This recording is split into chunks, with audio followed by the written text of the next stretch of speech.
Hi, I'm Jeff Altman, the Big Game Hunter. I'm called the Big Game Hunter stemming from my time doing recruiting, which I don't do anymore. But I used to be a recruiter and I would hunt down leaders and staff for organizations and did it for more than 40 years. I filled more than 1,200 full-time positions plus consulting assignments, and now I do career and leadership coaching throughout the United States. One thing I discovered along the way is that the skills needed to find a job are completely different, but complement the ones needed to do a job.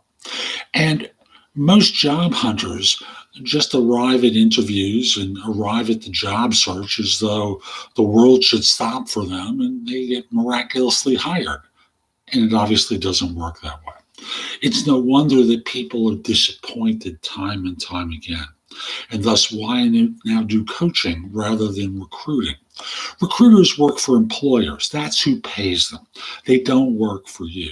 And where the interests come together, people still complain about the service they get from recruiters. I'm not in that position. I work for job hunters. And if you're interested in my coaching you, reach out to me through LinkedIn at linkedin.com/IN/the Big Game Hunter. Mention that you saw this video or one of my others. I just like knowing that I'm helping folks. And once we're connected, message that you're interested in coaching. We'll set up a time for a free discovery call. Now, people ask questions all the time, and I decided to do YouTube Lives to answer some of those questions, as well as to take some live from folks. So I generally cover 8 to 10 questions on a Sunday morning designed to help folks. And the first one is a live, and it comes from Susan, who asks, any advice on how to not make it look bad when I'm handing the notice in? And apparently she's got the offer orally, is waiting for the offer letter to arrive, but hasn't handed in her resignation letter. Okay. So the first thing, of course, as you know, is you wait until you have the offer letter before you give notice. And once you have that, that's your legal protection it's your legal protection that you actually have an offer. After all, if it's a he said, or he said, she said, who's to prove the truth of this? So that written letter is your protection. Now, how not to look bad? Well, that's not on you. If you do it in a professional manner, you do it on a Friday afternoon generally, and if necessary, on a Monday morning, and arrive with a written letter of resignation that says something to the effect of, this is to inform you that I'm giving my notice today, resigning my position with fill in the name of the firm. My last date of employment is going to be fill in the date. I appreciate everything that's been done to help me. I've learned a lot here. And I've found another opportunity that I think will help me for many years to come, just like this one did for me too. Now, the way to present it is you go to your boss and you say, can I get a minute of your time this morning? Or can I get a minute of your time? If it's a Friday afternoon, they know what's coming. If it's a Monday morning, it may be a little bit of a surprise, and you still got to do it. And the reason to do it on a Monday morning is if the offer letter got to you late and you have to do it in order to make the 2 weeks, you present it to them on Monday morning. But otherwise, that's the best that you can do. How they react is not in your control. All you can do is do it in a professional and good way, giving them as much time as possible, which is generally 2 weeks' notice. Some of them may say, what? We need you around here for 6 weeks. Can't do this. Well, respectfully, I'm going to be leaving in 2 weeks. I'll help with the staffing if that's what you need. If you can get someone on board within that amount of time, I'll help with the transition. But I'm going to be leaving on such and such date. And they may, it doesn't happen often. There are imbeciles out there who freak out, and you just have to head off the imbeciles by remaining calm. So Thank you, Susan. I appreciate the question. Let me see which ones I've gotten during the week. I've been talking with 2 different companies, and with each I've been to stage 2 interviews with the person who'd be my boss. I typically would never mention I'm interviewing with another firm unless they ask, but if I have gotten to the point where I suspect I may receive an offer from either of them, at the point of receiving the first offer, should I notify the second company I've received an offer to see if they were also working on something and want to send something over? Hopefully that makes sense. Yeah, it does make sense. So this is the classic scenario of playing one firm off against another. And yes, you should let them know, especially if it's a firm that you would actually prefer to the one that's made the offer. So the idea becomes, once you have the offer, once you have the oral offer and you're waiting for the offer letter, and you can say to the first firm, before I officially confirm, I just want to receive a copy of the offer letter, including benefits, so there are no surprises, because I'm sure you realize surprises are rarely good for job hunters, right? So once you have that, and once you're in the process of waiting for the letter, you can notify the second company, say, a firm has made an offer to me to join. It's a good one, but I prefer yours to theirs. Well, what do you like about ours better than theirs? Well, and you talk about 1 or 2 things. How much do they offer? I prefer not to get into that because, frankly, I want to see what you can do, different than what they can do. If I start giving you the number, all that happens is you try to match it, and then how does that benefit me? Yes, I prefer to join, but money's a variable for me.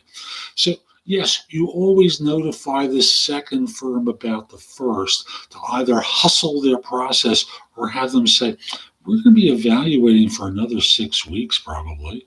So, if that's not going to work for you, which it won't,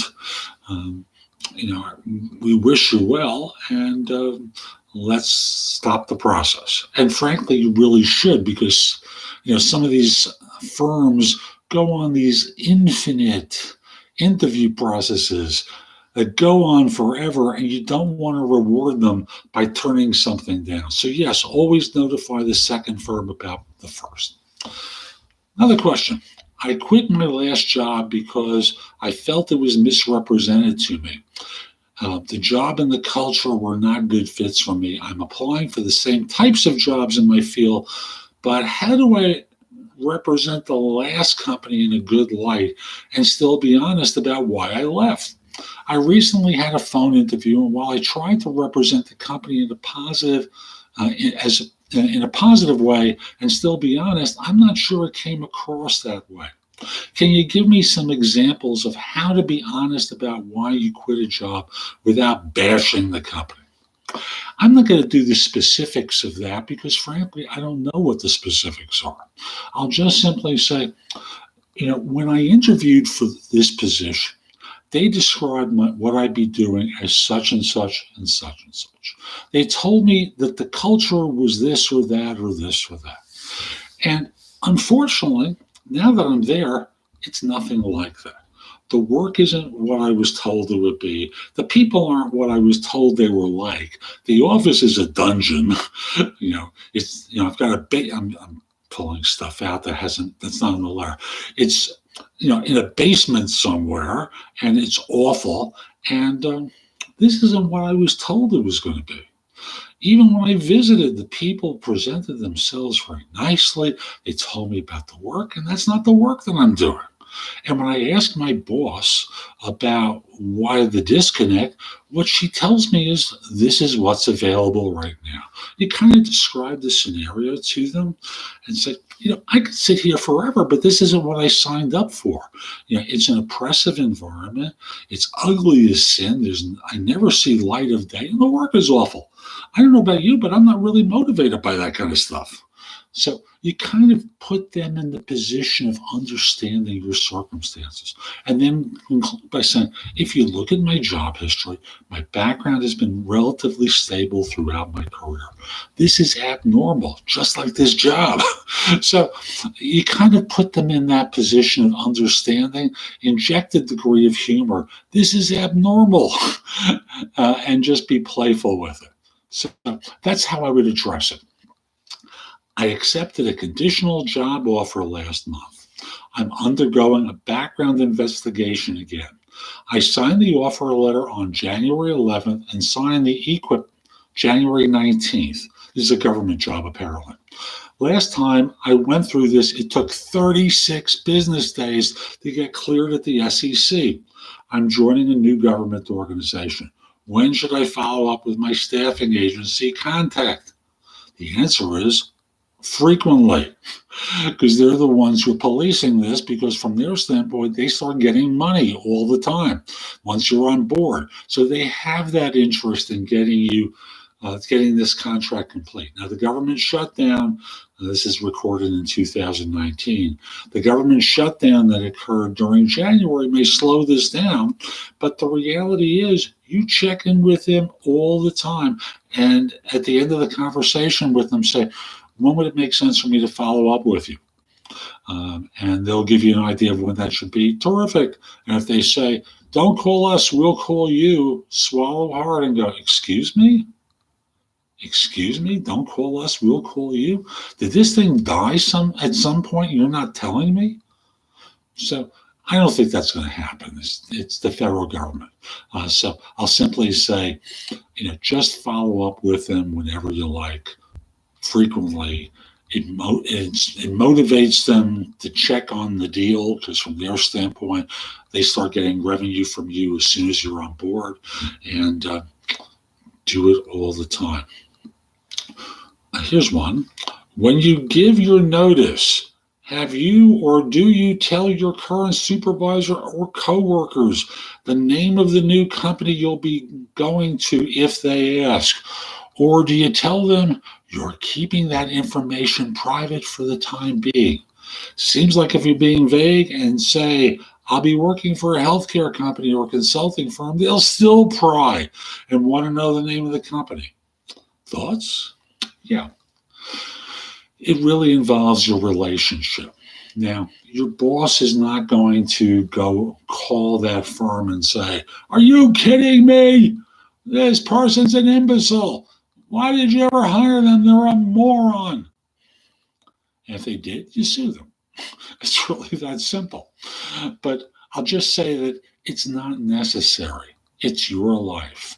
And you can say, describe it as the healthcare firm or the consulting firm or whatever it is. I'm joining a healthcare firm. Now, if you want to boast, by all means, go boast. List the name of the firm if it's a name that they would recognize and be impressed by. After all, you've earned it, and it helps them want to reach out to you once you're there and maybe join. Now, if these are imbeciles that you don't want to be there, you definitely don't tell them. But you can. You don't have to. There's no requirement that you do so. In the exit interview, HR will probably say, so where are you going to work? I'm joining a healthcare firm. Any particular reason you don't want to tell me? Yeah. You just leave it at that. It makes them feel terrible. What's the reason? I prefer not to. You can go through that circle all the time with them and just laugh to yourself about their behavior and what they try to do, okay? This one I like. This just came in live. The recruiter wants my birth date, month and date, and last 4 digits of my social security to apply for a job. She claims it's used for identification by the hiring firm, which is a huge financial company. Does this sound legitimate? The answer is yes. Now, you have to understand that from their perspective, they're working with multiple recruiters. And multiple recruiters are submitting resumes. I'll just pick a name at random. John Chen, Rajesh Kumar, John Doe, Jeff Altman. Now, I know there are multiple Jeff Altmans in the United States. And if they get multiple resumes with the name of Jeff Altman, how do they discern between them? Now, last four digits of your Social Security are not enough to incur identity theft. That, coupled with date of birth, are two ways that they can separate one Jeff Altman from another one John Chen from another one Raj Kumar from another one. So firms use these because they're national organizations recruiting all over the country, and they don't have time to figure out whether it's one candidate or another. Sometimes, I remember when I used to do work with one financial firm in New York, they would ask, for the email address of the person as well as a third characteristic in order to ensure that they were not receiving multiple resumes from about the same person from different sources. Remember, they're obligated to pay a fee to the one who refers someone to them who they hire. So from their vantage point, they're not trying to get into litigation, they're trying to avoid it. So yes, it does sound legitimate to me. I am really struck about what to do next. I've been out of work for over a year. I can't get a job in my home state. It isn't clear if I will get work if I return interstate, as my skills are perceived as being out of date. Remember, they've been out of work for a year.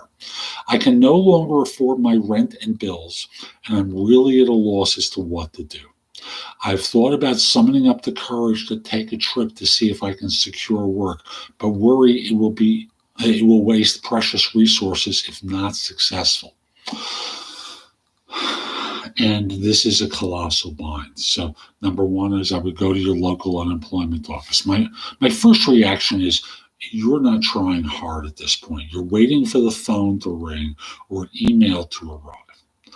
You have skills that are marketable. Everyone these days has skills that are marketable. My kid was able to get a job at a Panera Bread when he was 16 or 17. I don't remember which one it was, working, filling orders. You can do that too. You can work in an office somewhere doing administrative work. You can work at a Home Depot.